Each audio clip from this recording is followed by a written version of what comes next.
Le serpent qui se mord la queue, mais finalement, ce n'est pas allé suffisamment loin dans la réflexion. Heureusement, j'ai avec moi Fred Allier, qui s'exprime au moment où les cloches sonnent, et ça, c'est beau. Ça va, Fred? Ouais. Alors, c'est quoi? Il faut que tu nous plonges dans la culture du serpent qui se mord la queue. Cette expression, le serpent qui se mord la queue, déjà, c'est une signification, comme on pourrait dire, un peu galvaudée. Hein. C'est plutôt péjoratif et c'est mal foutu. Le serpent qui se mord la queue, c'est un peu comme la cerise sur le gâteau. Ça veut dire, en gros, c'est une chose de peu d'importance.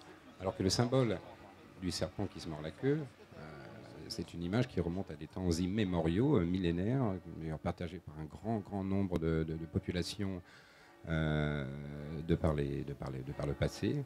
C'est un symbole en fait de vie. C'est la symbolique même du cycle, représenté par le serpent, qui est d'ailleurs lui-même le symbole partagé par un très grand nombre de populations de par les siècles. Fred, il faut que tu donnes un peu plus de base dans ce que tu dis, parce que c'est comme si tu n'y croyais pas alors que tu parles de notions qui sont capitales, d'autant que est en train de se réaliser devant nous par Julien des nouveaux explorateurs de Canal+, qui est spécialisé dans les arts urbains, donc il sait à peu près ce qu'il fait, on dirait qu'il a une maîtrise même de la bombe, et toi tu es en train de démystifier ce qu'il est en train de faire, parce que pour moi le serpent qui se mord la queue, c'est quand même le serpent qui se mord la queue. Donc maintenant tu vas mettre un peu de base et tu vas nous dire pourquoi c'est important, Fred.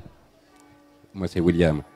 C'est pour ça, William, que tu ne percutais pas, tu t'appelles William, mais depuis quand t'appelles-tu William? Depuis toujours. Ah mais c'était ça. Oui, donc alors l'Ouroboros, c'est un symbole... Mais t'es William! On applaudit William! Incroyable, je croyais que t'étais totalement quelqu'un d'autre. Mais parce que vous avez la même coupe de cheveux, je regarde pas dans les yeux suffisamment. Alors, pourquoi William c'est important? Justement, tu connais ce symbole de l'Ouroboros, le serpent qui se mord la queue.